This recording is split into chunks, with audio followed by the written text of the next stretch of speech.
Hey, welcome back to the Personality Hacker Podcast. My name is Joe Mark Witt. And I'm Antonia Dodge. So I was raised in a family that apology and forgiveness was really important. It was tied into our religious expression, most likely. I think that's pretty much where it came from.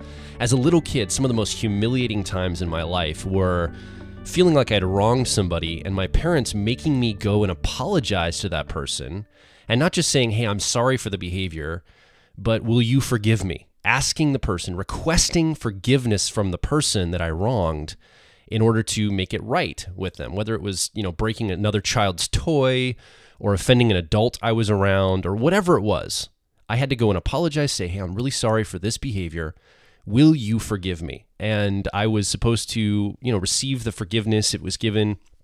If it wasn't given, I was never really given instruction on what to do. I never really had any time when I apologized as a kid and someone wouldn't forgive me. In fact, my whole life, I had never actually experienced that, except about 10, maybe 11 years ago. I was in my ex-wife's mother's house, and my ex-wife and I were having some heavy conversation. It was on the verge of getting to an argument we had over and over and over again, a repetitive argument, and I felt really pinned in and like my ego was on the line in this moment. And I remember standing up and yelling and pounding my fist on the dining room table, walking out of the room, slamming the door of the room behind me, and stomping up the steps to the bedroom we were staying at the time.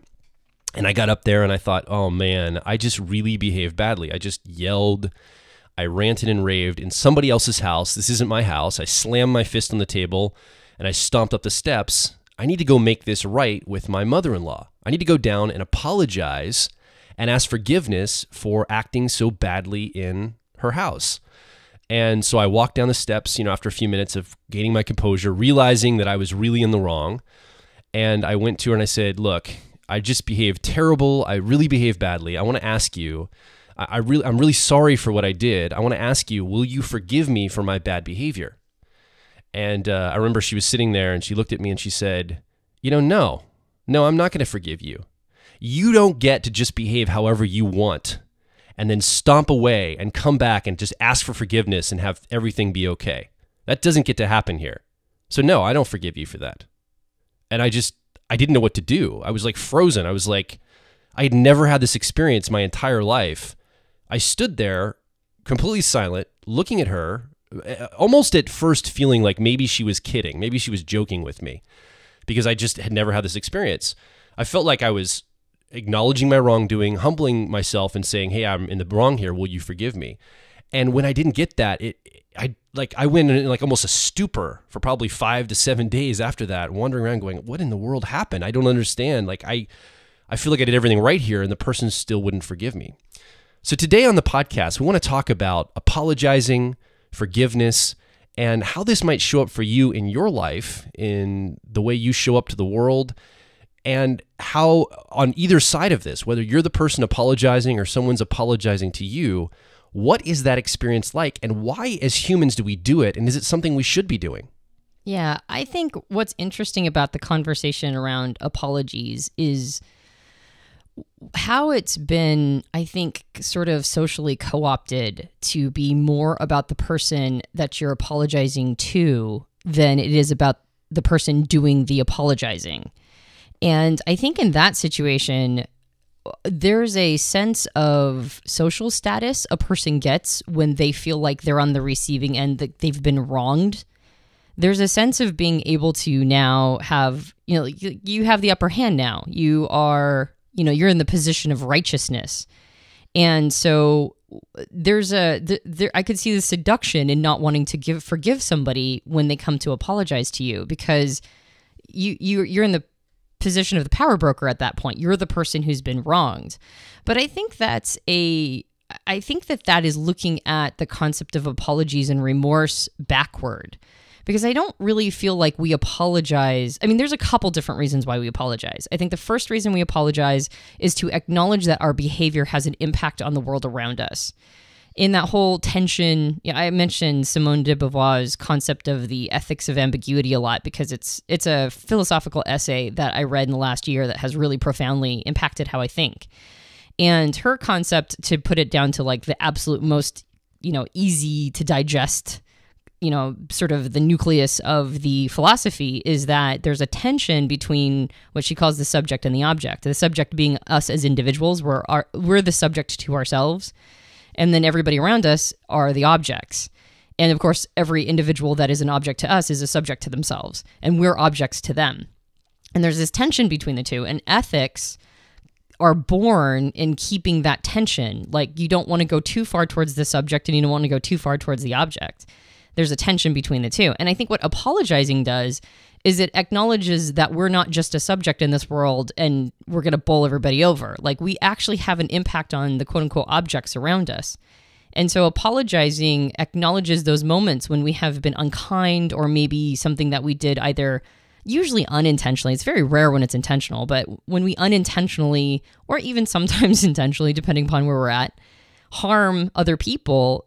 Acknowledging that is part of gaining that tension back, gaining that remembrance that it's not just our world, but also other people are impacted by us.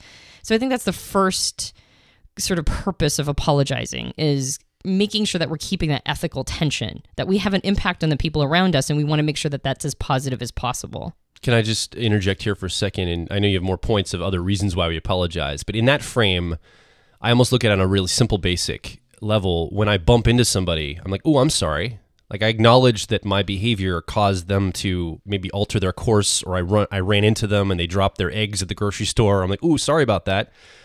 I think a word that comes to mind, and I think like you're in France or something, if they say, oh, pardon, or pardon, like pardon is more of what that would be. It's almost like, I'm sorry, I inadvertently, my energy bumped into your energy, and I'm pardoning that, like, sorry about that. I didn't mean to actually bump into you. You're acknowledging the fact that we're all in this together. Yeah, you're requesting a pardon for having inadvertently done something to somebody else in that situation when you bump into somebody. So sometimes it's not as inadvertent. Like, sometimes it's a thing where you kind of weren't at your highest self and you said something cruel, and that's how it, or you did something cruel and that's how it all played out. So there's a spectrum here of like bumping into somebody and then also willingly doing something maybe cruel, but it's acknowledging that my actions influence or affect somebody else. And what an apology does, especially since apologizing requires a level of humility, it requires you to your ego to take a back seat and for a moment see the other person's experience as being more important than yours in that moment. Because in the moment of apologizing, then, your ego takes a hit, you humble yourself, and you're giving that other person the opportunity to have their experience in the moment be more important than your experience in the moment. So it's reminding you that you have an impact on others. It's reminding you that if you're cavalier, then others can get hurt by your behavior. So I think that's the first thing apologizing does, is it reminds us to keep that tension clear, that it's not just all about us. But you can see when somebody quote unquote over apologizes, you can see how they make it all about the object or other people. Like, a person who perpetually apologizes for everything is not keeping that tension either, because they're downplaying their experience as a subject. So in that situation, apologizing it's not really doing what its intent is in those situations either, because now it's not keeping the tension. It's now all about everybody else and not about your experience. So I think this idea of never apologizing makes it too much about you and how your experience is the only one that's important. And then apologizing all the time is not balanced either, because it's making it all about everybody else's experience and never about yours. So a healthy person will keep that tension between the two and recognize that you don't have to apologize for your existence. It's not about everybody else's experience and not yours.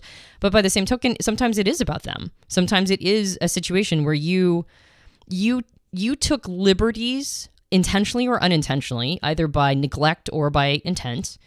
You took liberties that made your experience the most important in that moment. And so now, in order to balance the scales, you're going to, if it harmed somebody or if it created a situation where another person was harmed, you now go, you know what, that was a grab. That was an energetic resource or power grab in that moment. And I'm going to go back to righting the wrong or balancing the scales by following it up with a behavior that now puts me in the back seat again and puts you in the front seat. Like, your experience was important and I'm acknowledging that. So I think that's the first real reason why we apologize. I think the second reason is because based on that first reason, we have created a debt structure within interactions. Like if I do something bad to you, now I'm in debt to you. And the apology is an attempt to like pay that debt. Like this is the first thing I'm going to do to say, I'm indebted to you now for having harmed you. And so now I'm coming to you to ask for forgiveness for that debt. And so that's the second piece, is that we do it in order to, the first one was about keeping the tension and not overvaluing either side of the spectrum. And the second one is about now requesting forgiveness for the debt structure. But the second piece of it, I think, is a little tricky because we like it when people are in debt to us. Yeah. Right? Like we like that because it makes us feel powerful. We have something over them. In the situation with your mother-in-law, she felt like you were in debt to her and she wasn't going to forgive that because now you perpetually are in debt to her. And so in the second piece, a beautiful apology from beginning to end isn't just the person apologizing, it's also the person doing the forgiving. Like they've got to be a part of it too. Otherwise, you stay in this sense of perpetual debt, which I personally don't think is very healthy for anybody. But we can get to this concept of when you don't have to forgive somebody. Like is there ever any context or situation where not forgiving them is an okay or acceptable behavior? But something like that, pounding your fist on the wall, like basically having a little mini temper tantrum as an adult is an experience I think 100% of people have. So It's not exactly like you were, like you killed her dog or something. I mean, we're talking about something pretty easy to forgive. But she chose not to because she wanted to keep the power in her situation. Yeah, and this idea of debt and forgiveness, I think comes from religious paradigms. I think it comes from like a Judeo-Christian and probably any like Abrahamic and probably even other religious structures. I don't even know. But the point is, I think the debt idea comes from you are bad and wrong in the eyes of your creator. You have a debt that you owe, and you have to ask forgiveness for the debt that you owe and become reconciled with the creator being that you owe that debt to, basically. And whatever means that happens, whether it's through ritual, forgiveness, acceptance of something, repentance, whatever this is, you're bad and wrong, and you need to seek forgiveness from another entity. Yeah. So I think that's where this filters down from ultimately. And we've co-opted it into our human dynamics, where we give somebody else a debt structure by, like, I'm looking at that situation and I'm going, what did I actually do to my mother-in-law in that situation? I was in the dining room, so I wasn't even in the same room with her. She was like 2 rooms away.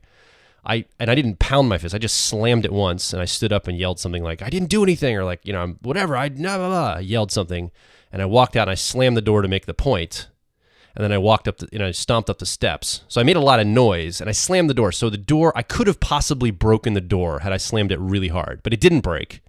So there was no property damage, a lot of noise and yelling, like I was really frustrated, and I yelled and I made noise and I stomped. But I didn't do anything to my mother-in-law directly. It wasn't like I assaulted her or punched her, but I know that people see, if you have a house, sometimes people see their property, their stuff they own as an extension of themselves, and disrespecting their stuff feels like you're disrespecting them. So I think that was what, on the unconscious level, I was going back to say, oh, I was being disrespectful to her. And I think if I had to do it over again now, I probably would not have asked forgiveness. I'd say, hey, I was really in the wrong there. I totally disrespected your house, your property, and your space. And I want you to know that I'm sorry that I did that, and I will not do that again. Well, and I wouldn't say, will you forgive me? Right. And I think that goes to the third point of why we apologize, which is that we are trying to reestablish trust with the other person by indicating through the apology behavior change. Like if you take responsibility for something that you've done that may have hurt the other individual, like by intent or inadvertently or whatever, that moment of humility where you go to the person and say, I'm acknowledging that what I did was unacceptable, is essentially, and especially if you truly take responsibility for the situation, you're saying that was unacceptable, so I'm not going to do that again, or I'm going to work really hard to not do that again. So it's a promise of behavior change. And the reason why that's important to do with people is if we think somebody is going to be cavalier and hurt us either through neglect or intent, we're not going to give very much trust over to them. In fact, the more they do that, the less we're going to probably be around them, full stop. So that piece of the apology is intended to say, can we start reestablishing trust again? Like, I've acknowledged I was cavalier. Because I've acknowledged it, I'm going to work on behavior change. And so therefore, you don't have to approach me with a lack of trust. You can rest into trust again, even if that means that we have to build it over time. So some apologies come with like, a time structure. Like, it might take a little while to evidence my behavior change. And so as I'm doing that, I want you to know that I'm working to reestablish that trust. So the apologies also, if any part of the relationship has been eroded through the behavior, the apology is the first step in building the relationship back up. And so that's like the third reason why we apologize, is to reestablish that trust in relationship. Yeah. And so when you go into that framework, right now we typically go and apologize and ask forgiveness based on the debt structure. It's resource-based, really. It's like you have a resource that I'm in debt to you with in some ways, even if it's mimetic or energetic resource. And I have to apologize, or I'm continually in debt to you with that resource structure or that debt structure. Whereas really, it's not about resource. It's not about being in debt. It's about a broken connection point in relationship. It's a broken communication, a broken intimacy, a broken relationship. So what you're doing, you're not actually getting out of debt. You're reconnecting, you're reconciling or reconnecting a connection point with the other person. So it's kind of like, it's weird that we even like, thinking about it, it's weird we apologize and ask forgiveness in the first place. We really should say, hey, I messed up here. This is the behavior I did that I think was not appropriate. Are we cool? Can we reconcile or reconnect the connection point between us as humans? Are we back in simpatico? That's really what I want to ask. But will you forgive me? I think it's an old religious way of trying to do that instead of just asking for the connection back. It goes into this like paradigmatic debt structure where you now are owed something by the person that wronged you. Until they apologize and ask forgiveness, you now have money in the bank you hold against them. It's weird, and I don't even know why we do it now as humans when it's really about the reconciliation point.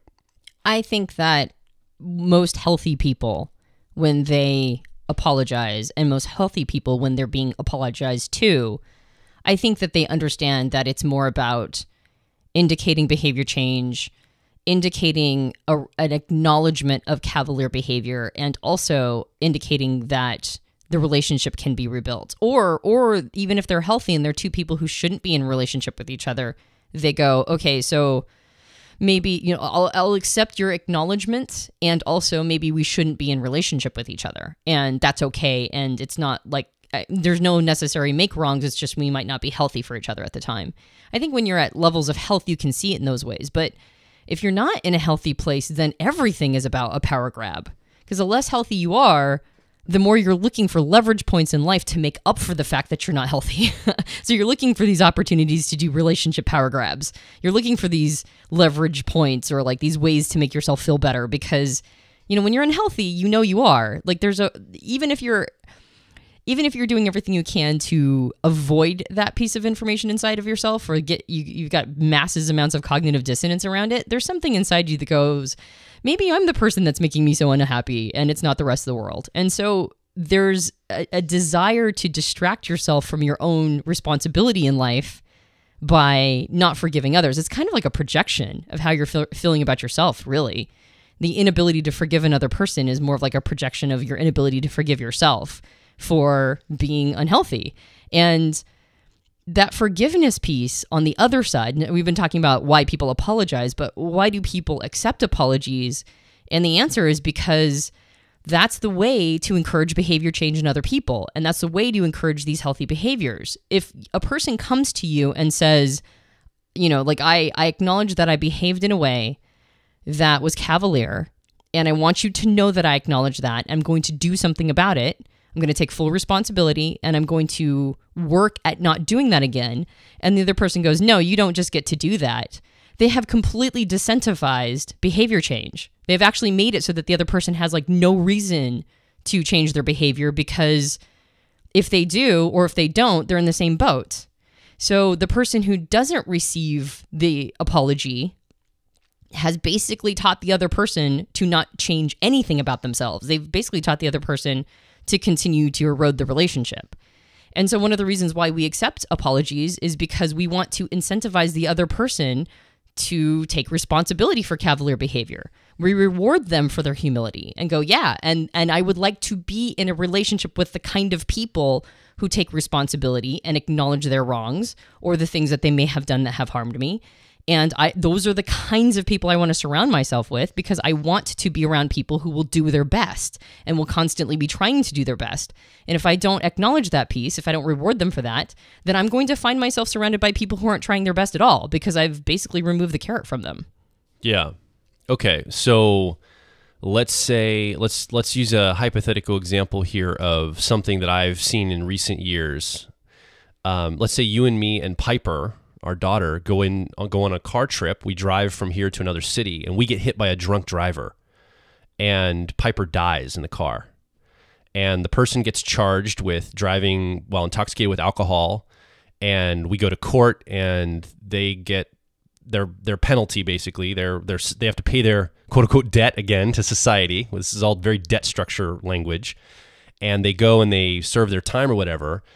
There's these stories we see emerge where the couple that lost the child will come into the courtroom and look at the person and say, you're a horrible person, and I'll never forgive you for what you did, blah, blah, blah, blah. And then there's other people who come into the courtroom and say, you know what? No matter what happened, we are really sad about the loss of our daughter, but we forgive you for your actions. And in both cases, I get what's going on there kind of on a surface level. And this hasn't been my experience. So maybe I would feel differently if this was my experience, but I'm just playing with this concept. So I'm not saying this is what I believe or how I see it. I'm just playing with this idea for you listening and us talking. I chose to get in the car with you and our daughter Piper. I chose to get on the freeway and drive from this town to another town.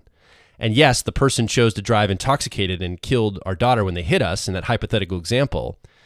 But for them to be in debt to me, there's a lot of action I took on my part to put myself in that position. I took the risk of getting in a vehicle, even though we know a percentage of drivers on the road are probably going to hit other drivers, whether through negligence, they fell asleep at the wheel, they were intoxicated, whatever. I know there's a risk every time I get behind the wheel that something bad might happen. A tree might fall on my car. A storm might come up. I might slip on ice and slam into a guardrail, or a drunk driver might hit me, or various other things could happen when I get behind the wheel. So when we get behind the wheel of a vehicle, we assume the risk. So I guess it prompts the question for me to ask, why do we assume, I guess when that bad situation happens, we almost think that there should be some kind of reconciliation. Sometimes things just happen in the world. Yes, that person probably did something, it was illegal, and it was probably unethical and immoral from my standpoint of getting behind a wheel intoxicated, and they killed our daughter. Our daughter died, I guess, as a result of that, in that hypothetical situation. But they didn't intend to kill her. It wasn't with intent. It wasn't like they set out to harm something. So this idea of forgiving them, or even them asking for forgiveness, which I can understand why that would happen, but if you really zoom out and don't make it personal for a minute, it kind of seems silly and crazy, because it's just two energies interacting in the world that just happen to have a result.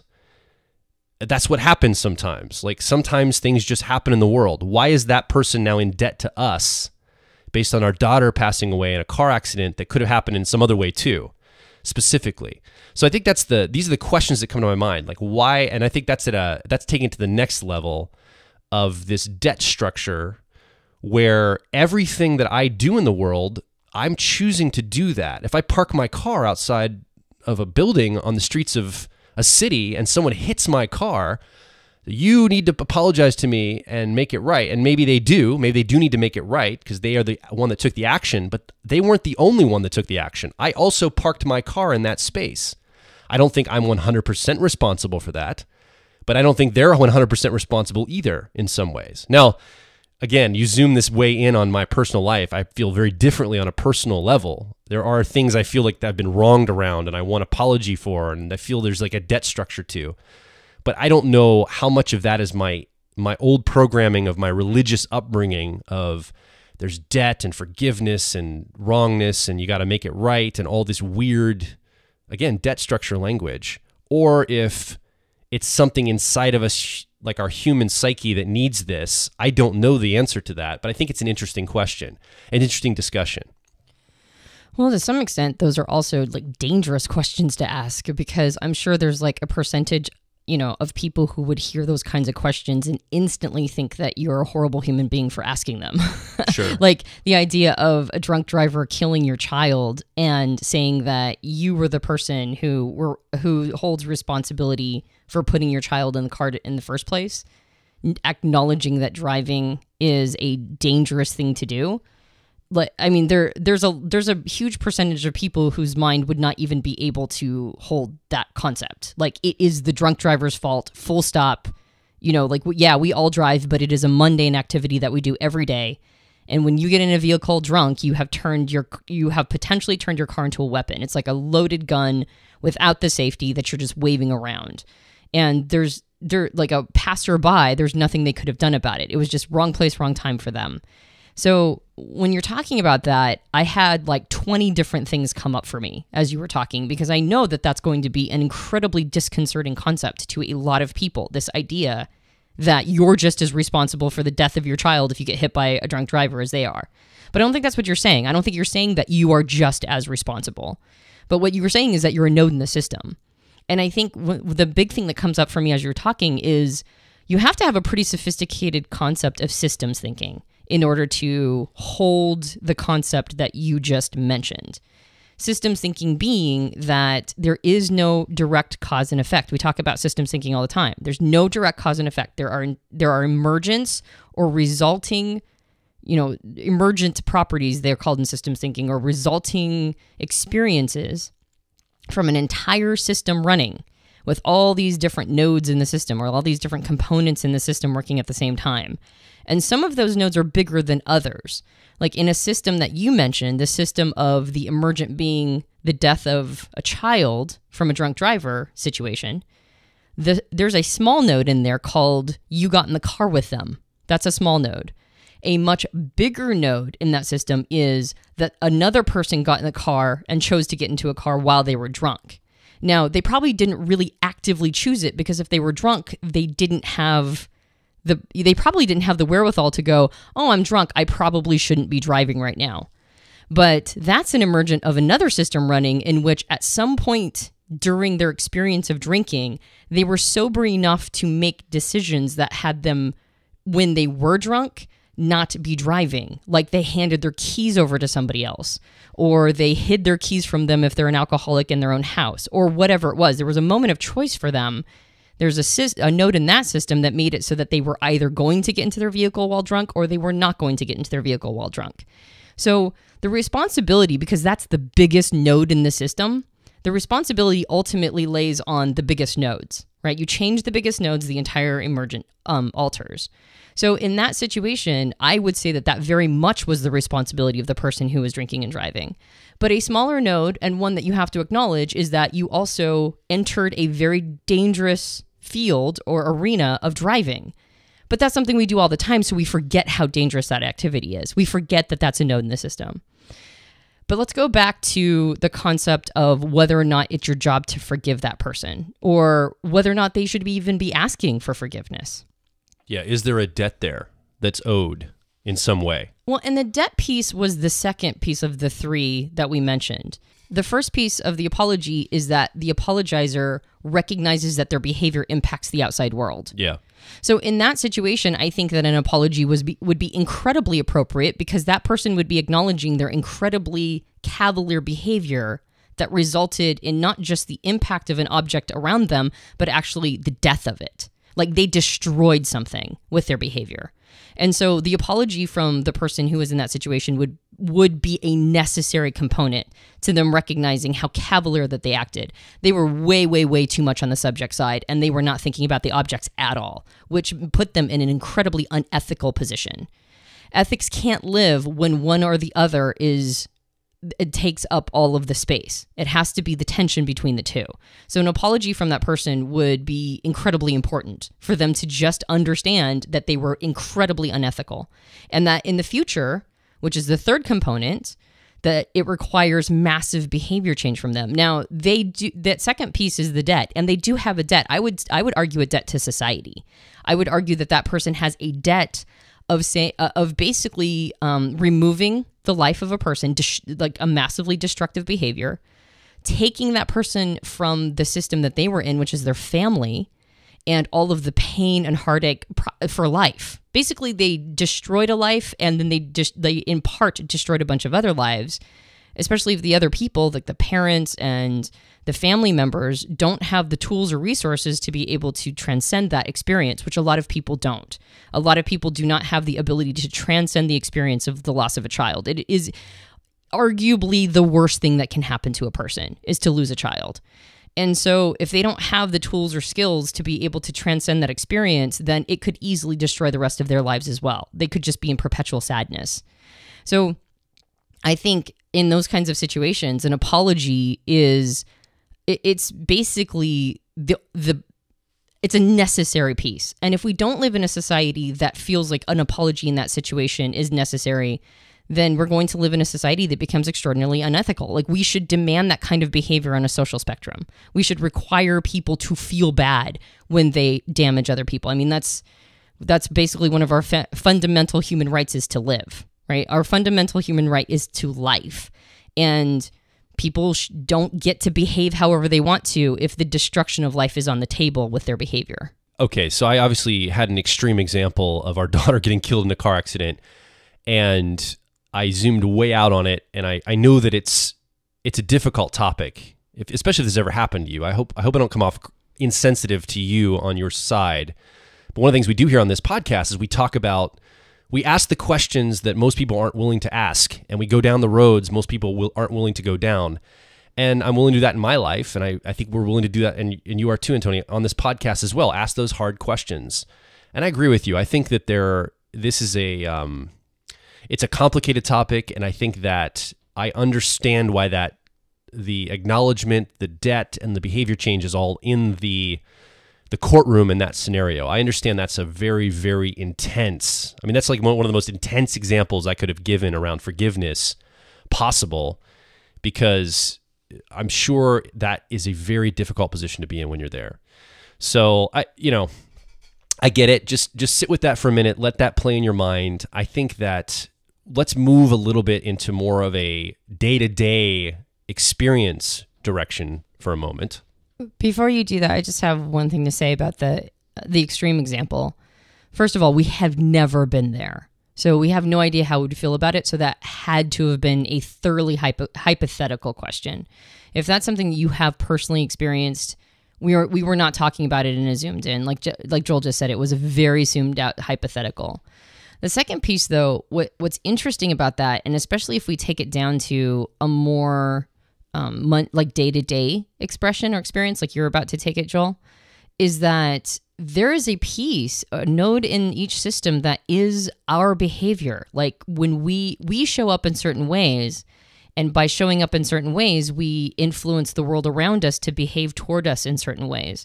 So if we can understand on one of the worst situations how we were at least a small node in that system, right, of doing the behavior that is dangerous, which is driving, even though it's a mundane behavior, it's still a dangerous one, and we still make that choice every day.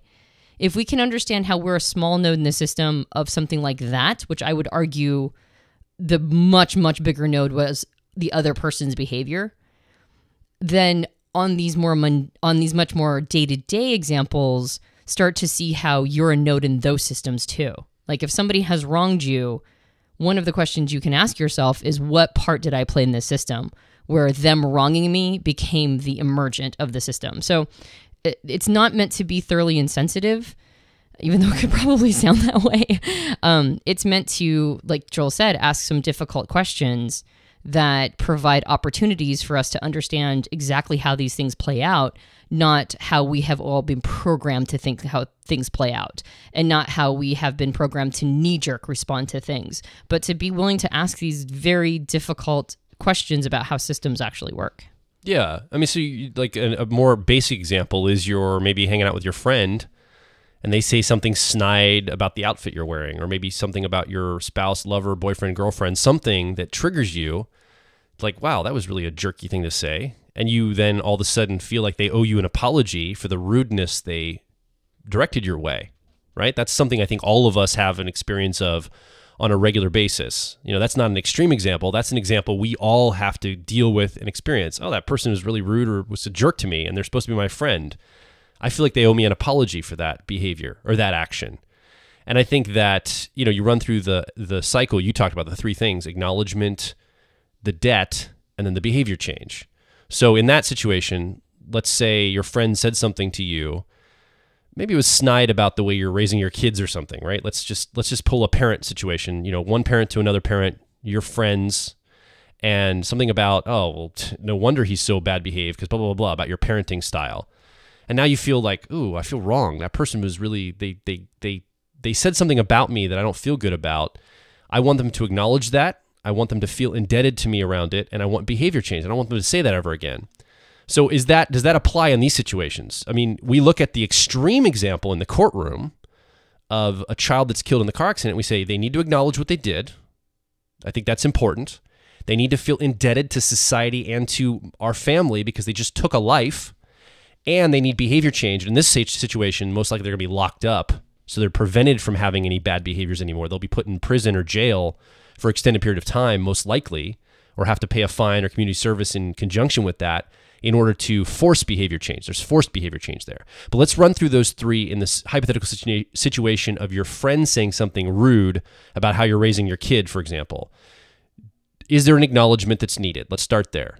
Is there an acknowledgement that's needed about the thing they said? I would argue yes. I would say that anytime someone feels, but it also comes down to this whole thing like, just because you're offended doesn't mean the other person has to acknowledge that they wronged you. Like, there are people in our lives that it doesn't matter what you say, they get offended no matter what, and they demand an apology for being offended. So at what point do we, in the acknowledgement part of this, do we say, oh yes, I did say something that offended that person? Because there's people in my life, it doesn't matter what I say. I could be the nicest to them ever and say the kindest things, and they're offended by what I say.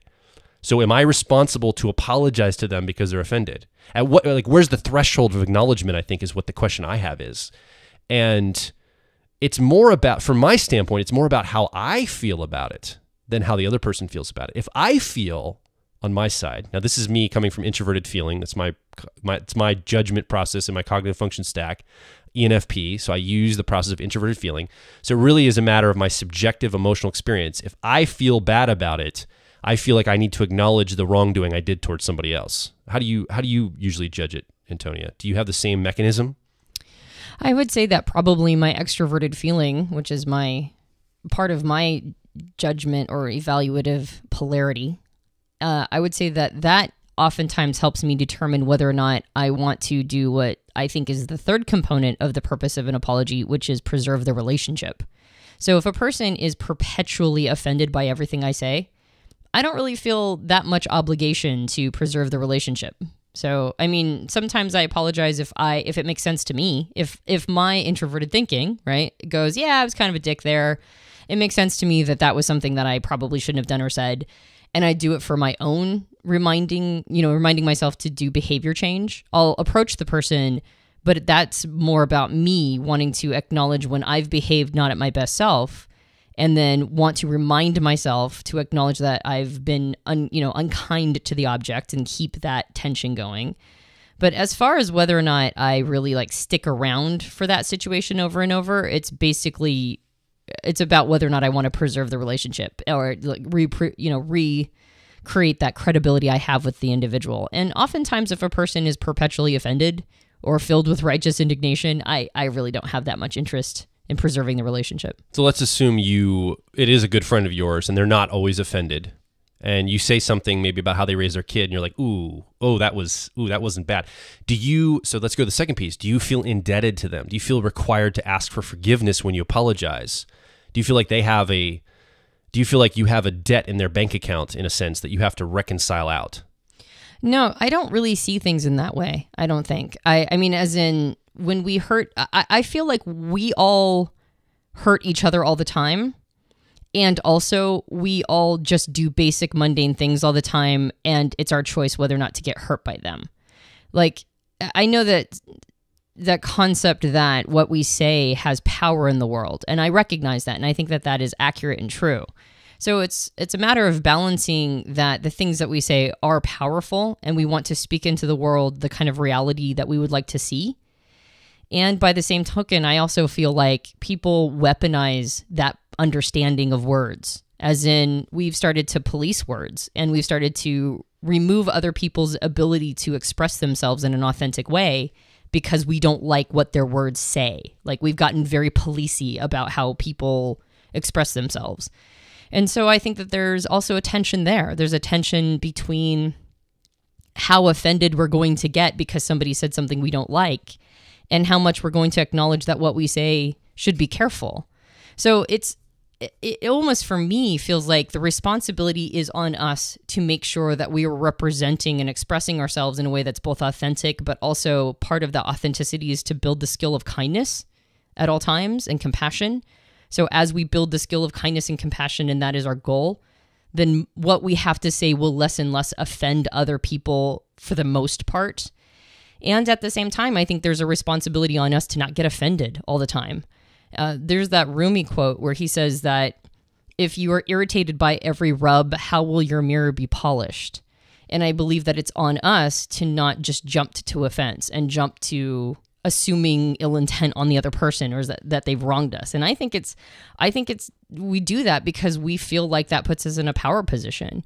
So we're abusing the social etiquette or the social contract of apologizing and forgiving accepting apologies gracefully. I think we're abusing it if we think that we can get offended all the time and that means that person should be, is now in debt to us. I think that that's a power struggle. Well, moving beyond just the person that's offended all the time or something like that, this idea of debt structure, though, I think I'm wired fundamentally to, like, that's my default setting. And I've had to work really hard not to feel when I have done something I don't like about myself, to feel automatically like now I'm indebted to the person that I've quote unquote wronged or behaved around in a bad way, behaved badly toward. Like I automatically assume, but I see, I was wired from a young age through my religious paradigm to see everything in social debt structures. My ultimate debt to God above me that I had to reconcile against. He holds my mortgage of my life, basically, and I've got to pay him back either through repentance, accepting him, whatever else had to happen, and I was raised to say there's no way I can work toward getting that reconciliation. I have to get it freely from him and, basically turn from repent and humble myself in all these ways.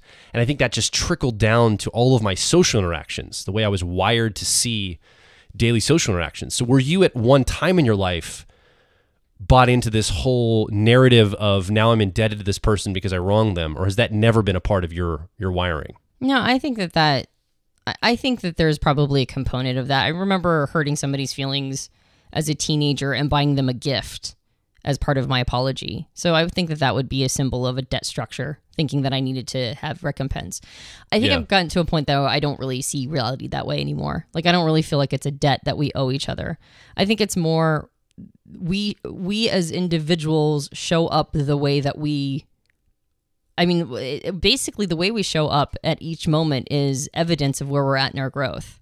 So in order to keep that tension and to show up as my most ethical self, then when I have harmed those around me in a way that shows a cavalier nature or even intent to harm, then in order to keep that balance and that tension at the place that makes me the most ethical, then I will acknowledge it and I will go tell the person that my intent is behavior change. But I don't really have a lot of debt structure in there because that's how I want to show up as an individual. And then when I'm on the receiving end of an apology, then I want to be the kind of person who freely forgives. I want to be the kind of person who recognizes that the person requesting an apology is going through those steps for behavior change on their end. And I want to be the kind of person who acknowledges that and surrounds myself with people who are incentivized to be that kind of person. Because the person on the forgiving end, from my standpoint, quote unquote, forgiveness is also behavior change. I'm agreeing on, when I say, yes, I forgive you, I'm agreeing that, okay, we're going to reconnect the connection cord between us. We're going to reconnect the relationship. Now, maybe some trust has been broken and has to be rebuilt. Maybe some communication still has to be rebuilt. But what I'm saying is my intent is to have a relationship once again with you. I feel like there was a severed cord or a severed nature between our relationship, even if it was a micro level. and I want to reconnect that. So the idea of this forgiveness, more than debt load, it's more about reconnecting the communication channel between us in a sense. You can see when people are focused on the reconnection of the relationship, and you can see when people are more focused on the debt structure piece or the social hierarchy or power play piece in how they receive an apology. I've noticed that people will receive an apology from somebody. Somebody has humbled themselves, come to them, acknowledge what they did, acknowledge that it caused harm to the other person, recognized that behavior change was necessary, and even acknowledged that maybe some time would be necessary in order to reestablish the trust. And then I've seen the person receiving the apology say, "I accept your apology," and then go into like a little mini sort of sermon on re-expressing all the things that the person did wrong and why they took offense to it. It's almost like they even if they forgive the person, they still want to keep that power on their side. They still want to keep it so that, well, I'm forgiving you, but I want to remind you of all the reasons why what you did was unacceptable, and here's all the things you can do to change it. And I find that to be kind of a clumsy way to receive an apology.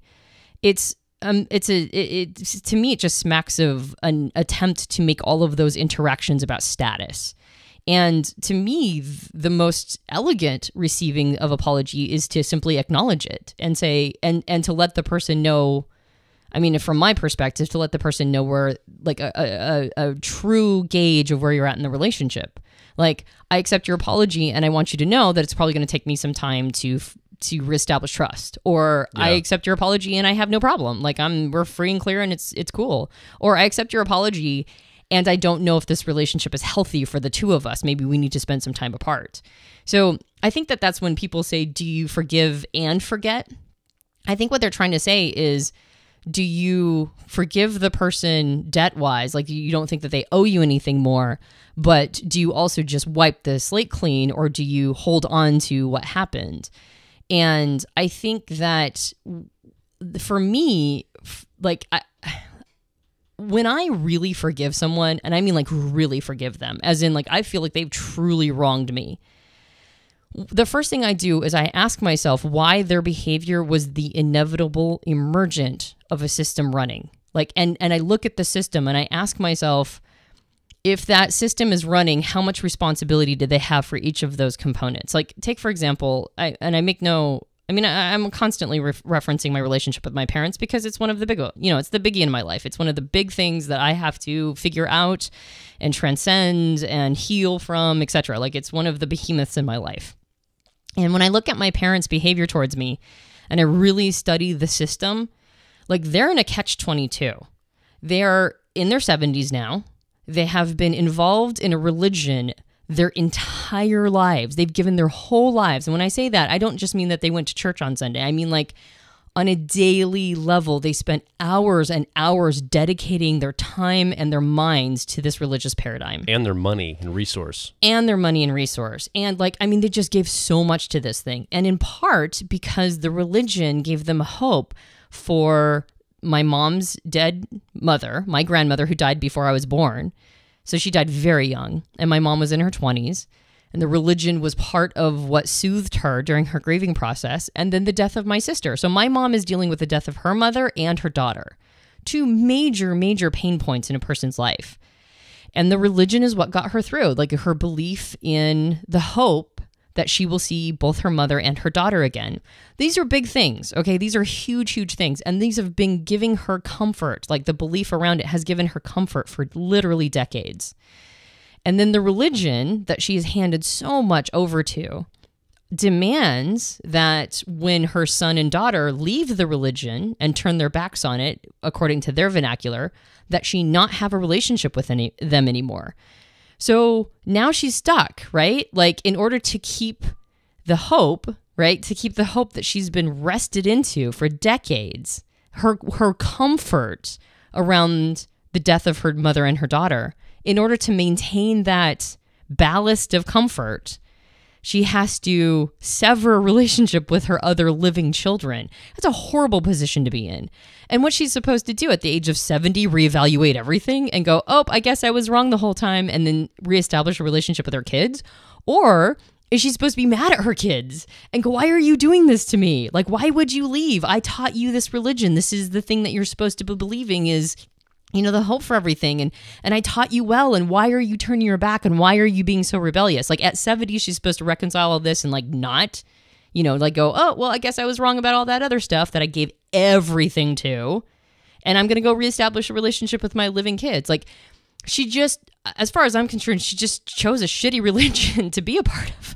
But it was the choice she made, right? And it made sense to her at the time. So when I look at the whole system and the emergent behavior, which is that she refuses to have a relationship with me, when I think about forgiving her for that and forgiving my father, who also has his whole story in there, I don't really feel like there's anything to forgive.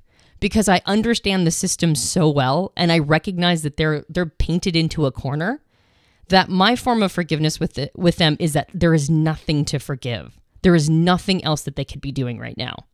And I've noticed that whenever I've been quote unquote truly wronged, and I go back and look at the whole system, most of the time when I've gotten to a level of true profound forgiveness, I realize there was nothing to forgive in the first place. There's nothing else that could have happened. That was the inevitable emergent.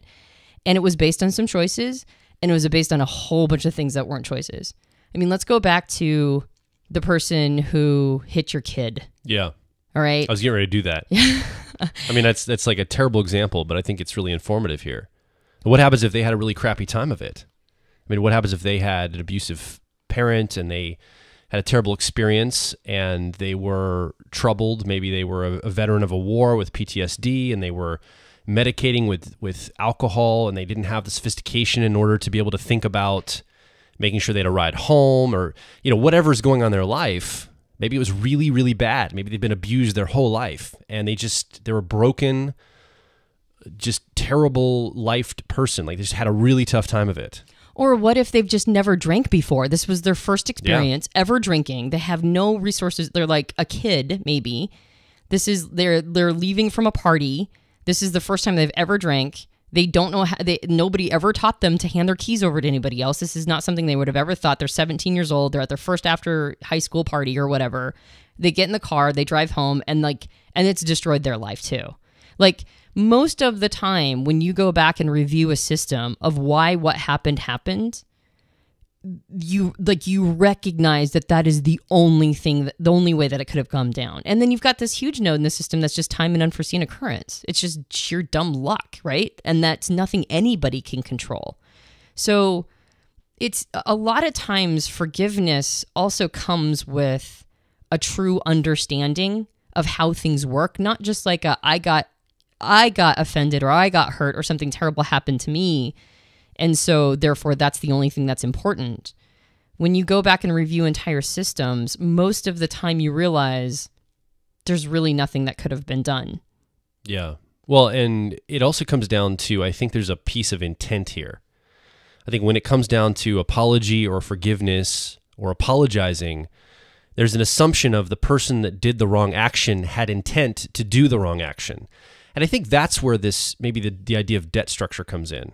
If my neighbor comes and steals my lawnmower and he goes, "Oh, I'm sorry I stole your lawnmower, I'll return it." It's resource-based, and debt is always about resource, right? It's about owing somebody something else or taking something from somebody and owing them back or something like this.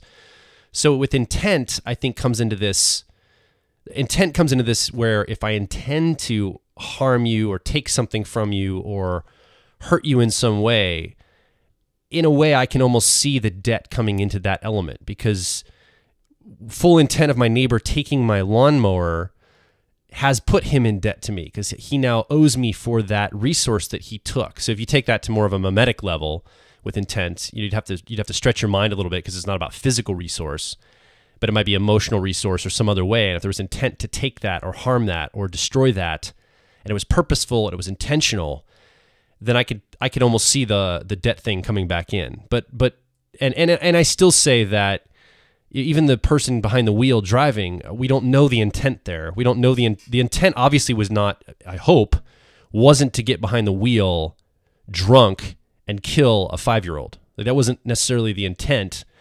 That was the emergent of a system running, and they bear responsibility. But at what point does responsibility equal intent or vice versa? And I don't think either one of us have that answer necessarily, but we could play with that concept a little bit. And then I want to also, after we do this, I want to just pivot into something we talked about the other night too. But I know you've got a thought on this. I think one of the challenges we have when we talk about things like apologies and forgiveness is that we have a tendency to conflate acknowledging something or forgiving something with condoning it.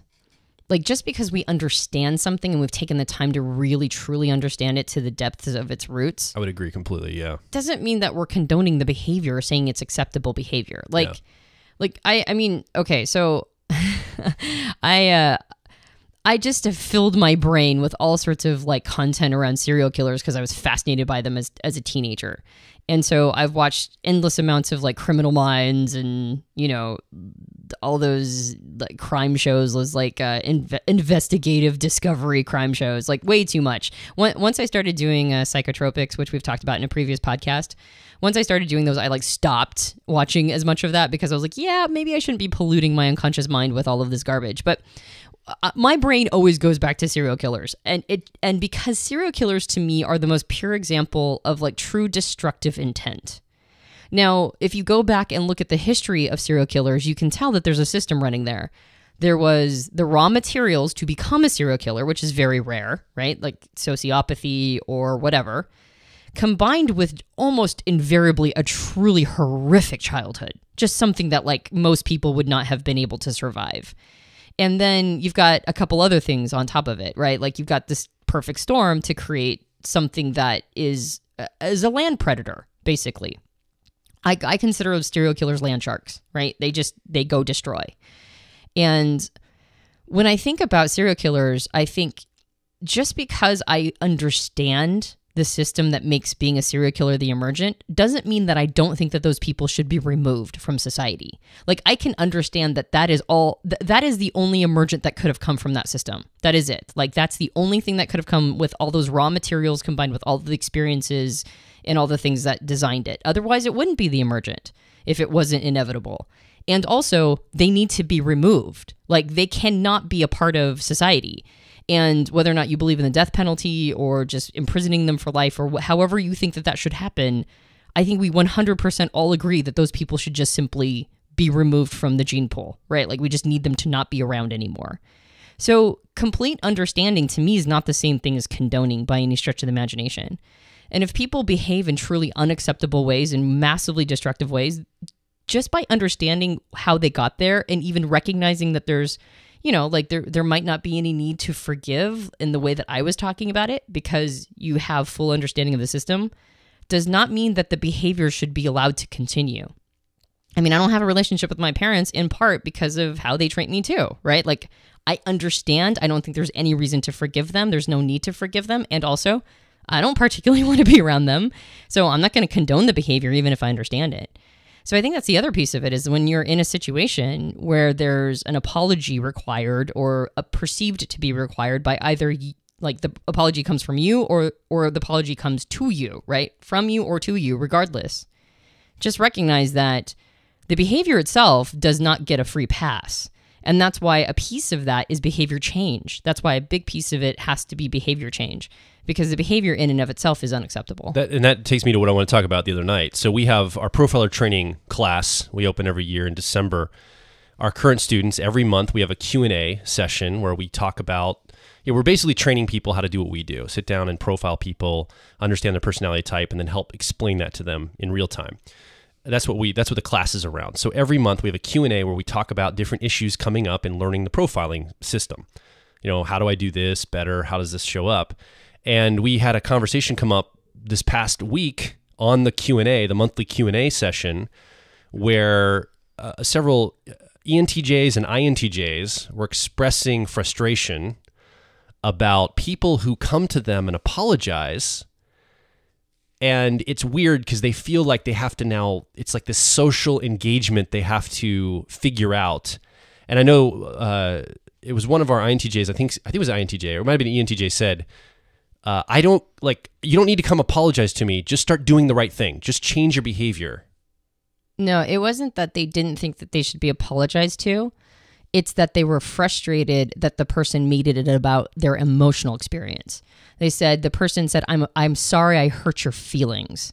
And while they felt the apology was appropriate, they hated that the person brought it to an emotional place. Because they were like, my feelings aren't hurt. Just change your behavior. Yeah, that's exactly what happened. Time is moving so fast. I'm forgetting all the details. It was, you're absolutely right. It was about the emotional experience. And now it was like putting this emotional burden on the person to now have to reconcile emotions or get into an emotional messiness. When it's like, it's not about emotion. Say you're sorry, change the behavior, let's move on. That's all I need from you. Well, and I've noticed that with different personality types, we want apologies done a certain way because we don't want them to bring this already awkward social situation. I mean, it doesn't have to be awkward. You can get to a place where apologizing to somebody and receiving an apology is not awkward in the least. It's just something that needs to happen in order to reestablish the relationship. But most of the time people feel it's awkward, right? Like, I think you can transcend that. I think you can get to a place. My personal opinion is that if you have awkwardness around apologizing, you probably have something to forgive inside of yourself. Like, there's a reason why apologizing is weird. Like, and when you've done a lot of work around self-forgiveness, apologizing to yourself and receiving your own apologies, you do get eventually to a point where you just recognize that this is something that has to happen. It doesn't have to be awkward. That said, it still is awkward. I mean, I say that, like I'm sitting on top of a mountain, like saying or something. Like, apologies can still be awkward for me too, because I still have some work to do myself.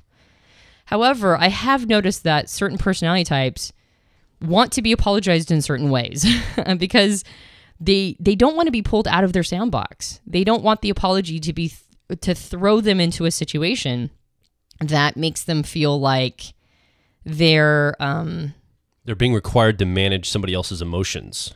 Well, that's for thinkers, but feelers, it's different. Oh, okay. Right? I thought you were specifically talking about the NTJs I was referring to. Yeah, no, I mean, as like personality types in general, they don't want to be thrown into a situation that takes them out of their skill set. Yeah, of course. So like an NTJ might hate an apology that comes along with, I'm sorry I hurt your feelings, because now it pulls them out of their thinking and intuitive processes and throws them into a feeling space, which is for them technically called their tertiary process or their 10-year-old in the car model. And so now they're like, oh, okay, great. Thanks for apologizing and then throwing me into a place where now I have to feel like emotions need to be managed, like you mentioned, or just change the behavior. That's what their extroverted thinking or effectiveness co-pilot auxiliary process would say. Like, just go change the behavior and we're good. Just like evidence that it's not going to happen again and we're fine. Like that's all we need. And I think all personality types do that. Like if the apology or the situation throws them out of their sandbox, they're going to be frustrated by that because it's already awkward. So now you're making it not only awkward, but you're taking me out of my skill set. And us feelers just want you thinkers to apologize, period, really. I jest. Obviously, I'm joking when I say that. Just for existing, really.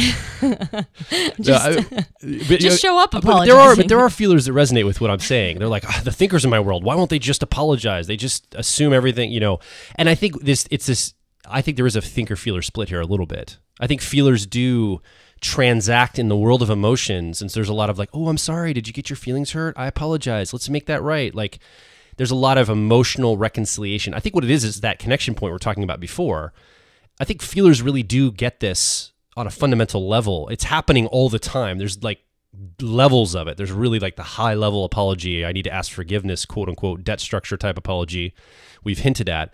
But I think there's a lot of little apologies that happen for feelers, especially I think FJs, people that use extroverted feeling. I think they want to be in connection and harmony with those around them. And so they're always looking to align the emotions and social connection points all the time. And I think that's done through, I don't believe it's serious apology. Not what I mean, I don't mean it's disingenuous, but I don't think it's like really high level, like it's going to be really bad if we don't. It's low level connection point apology. So it's trying to stay in simpatico. It's trying to stay in harmony all the time. And I think this is why women who are FJ, over 50% of women are FJ, extroverted feeling. A lot of women say, I feel like I just apologize all the time in my life. Well, I think there's an ethos around that because so many women are extroverted feeling. They're used to in daily life, like, oh, I'm sorry about that. Ooh, sorry about that. Thanks. This reconciliation of communication and connection points. They get conflated with having to apologize all the time just for being around or doing things. So I think that's where I think that's where the whole women having to feel like they apologize all the time comes into, because it's such a natural thing for feelers, especially extroverted feelers, to be engaged in just general interactions. I think too that, I mean, yeah, I totally agree. I think this idea of showing up apologizing, it goes against the first rule of apologies, which is that you're trying to keep a balance between the subject and the object. If you're apologizing all the time, you're not making it enough about yourself. Yeah. Because your experience is important too. Your boundaries probably need to be worked on. Exactly. You need to remember how important you are as a subject. Your subjective experience is not always beholden to everybody else's experience. Like you get to show up too. I totally agree with it. I think when I was thinking about the contrast between how a thinker maybe doesn't want the person to apologize and bring all the emotional stuff in because it pulls them out of their sandbox, I could see a feeler not liking the kind of apology, or even, like when they're in a situation where the thinker just goes, I did this wrong. I'm sorry I did that. I'll try better next time. And then just wants to end the conversation. Or maybe even when they're accepting the apology, just goes, we'll do better next time. Yeah, they want to see like an expression of remorse or something, some kind of an emotional plea. To re-engage that relationship. Yeah. And maybe even if you're using introverted feeling as a FP, to indicate that the person's intent has been recalibrated and that they won't do it again in the future. We're all looking for something a little different in apologies, I think, depending upon our personality type. I know for me, I want to reestablish connection, but I also want to know that the person is going to be thinking the next time.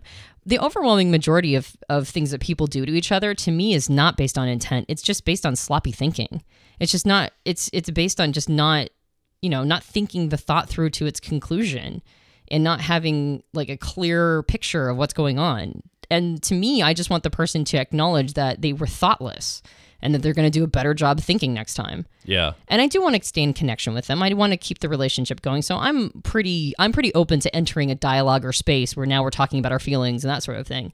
But really, that's all I want. I just want somebody to go, yeah, I wasn't thinking. I'll think more next time. I'm sure to somebody using extroverted thinking, a TJ, it's more about like, I'll make it work better next time. I will do behavior change to make it so that the whole system is different, so it won't happen next time. I think for FPs, people using introverted feeling, it's about the intent. I've recalibrated my intent, so my intent is going to be good. And to extroverted feeling, it's going to be more about maintaining the relationship. It's going to be a show of going, I recognize that when I do something to you, I interrupt our simpatico.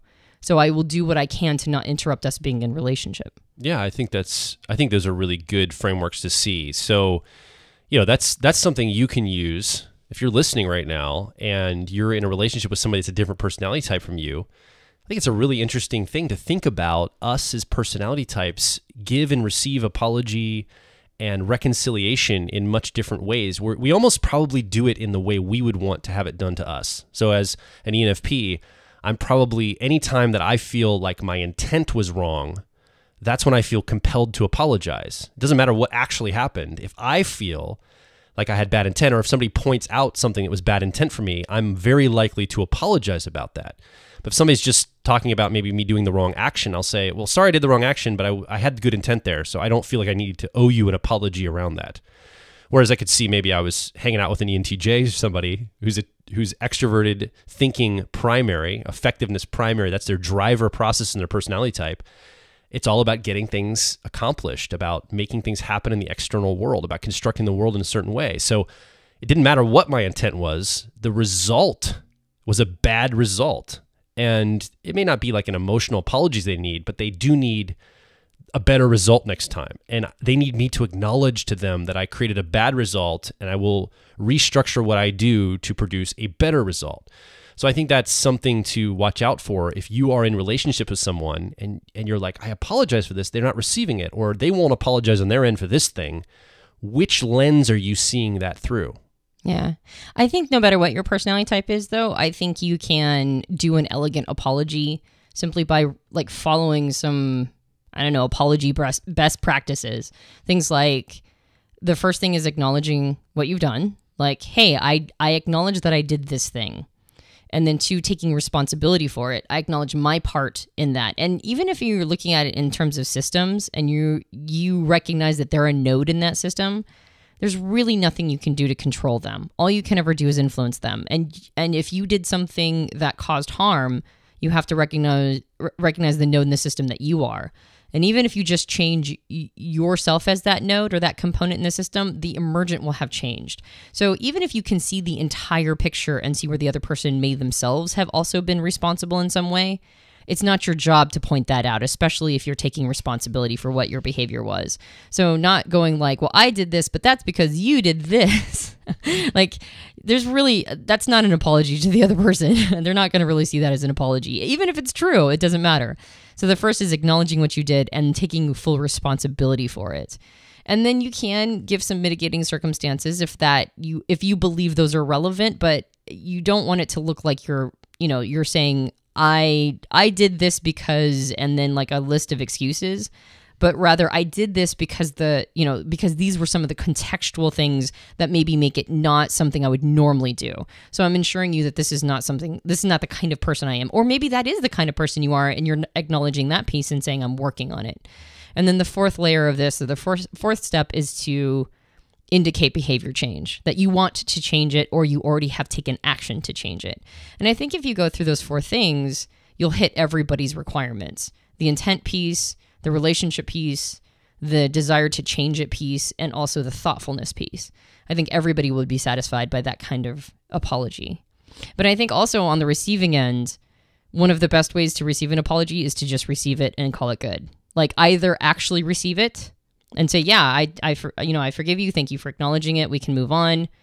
And then maybe indicating the status of the relationship or where you're at, not in accusational terms, not in like, well, you hurt me so bad that I'm not going to be able to be okay with you for a while, and I'll let you know when I'm okay with you, right? Like, not really in that way, but more in sort of like I'm having some challenge here. I'm having some challenge in reestablishing trust with you, but I think it can happen over time. So let's just do that. Let's just move towards reestablishing trust. Or I don't know if I can reestablish trust with you. So thank you. I accept your apology. And also maybe we need to spend some time apart, but just having it be like a acknowledgement of where you're at, as opposed to using it as an opportunity to now lord something over somebody else, or launch, into some sort of, talk about how the person should have done better, and thank you for apologizing to me, and I'm going to explain all these reasons why you should have apologized and all the ways you can do better next time. Like, just let it be. Like, let the person work it out on their end and be supportive or not, depending upon where you're at. Yeah. I think the last thought I just had as you're talking is, when I apologize, when I realize I've wronged somebody and I'm like, oh, okay, I got to go make this right with this person. It can be, depending on the circumstances, a big ego hit for me. Like, it could be like, I've just humbled myself, especially if I don't have any modifiers. I'm just like, not like, I'm sorry I did this, but because you did this, it made me do this, or blah, blah, blah. If I just say, hey, I was wrong in this situation, I really don't have any excuse. I have some reasons. I can tell you those reasons, but I don't have an excuse for my behavior. And I'm not even going to go into the reasons, because that's not the point. The point is, I'm acknowledging my wrongdoing. I'm acknowledging my bad behavior. I'm sorry that it affected you in this way, and I'm going to change my behavior in this way here. I don't really ask for forgiveness anymore, I don't think, the way I usually do stuff, unless it was literally a debt structure type grievance or with intent. But I think what I'm looking for in those moments, and I don't necessarily say somebody has to give me this, but I'm just realizing what I would like to hear, not about forgiveness more so than acknowledging the ego hit I just had to take. But that's the thing, when you apologize to somebody, you don't know what they're going to do on their end. They might sermonize and go on and on about all the things you did wrong. They may refuse to reconcile with you, quote unquote, forgive you and reconnect the relationship. They might want to hold a grudge. They might really relish in the fact of your ego hit and like, yeah, that's right, you got to take that ego hit, whatever. You have no idea. And that's the work that it takes on your end to go to somebody and make it right with them, or apologize, or acknowledge your wrongdoing and change behavior. That can be an ego hit that you just have to absorb, and it takes some development, some skill set. It's not going to just happen naturally. You have to develop skill around this in order to be able to take whatever comes back to you when you humble yourself in that way. So I think that's something just to think about. Well, and I think that's why apologies are both for yourself and the other person. Yeah, I would say so. You got to make it about you. I mean, you make it about yourself as well by becoming the best version of yourself. And so the apology, I think that's why it's so damaging when people apologize when they don't actually feel it, when they're just doing it for the other person's behalf. Because the apology is really about you becoming, a better example of yourself, a better version of yourself, getting more in alignment with your own personal sense of ethics. So if you apologize and you didn't really mean it and the other person doesn't accept it, it just erodes the relationship even worse. I think we can usually tell when somebody's falsely apologizing as well. Yeah. What do you think? You've been sitting here listening with us. You've been part of this conversation. I want to hear from you. Come over to personalityhacker.com. Leave a question or ask a comment. Leave a comment or ask a question over at personalityhacker.com directly below this podcast. We'd love to hear from you.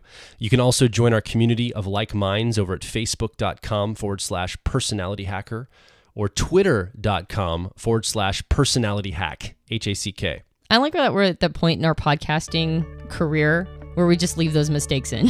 We're like, I'm not going to do an edit point there. Let's just keep going.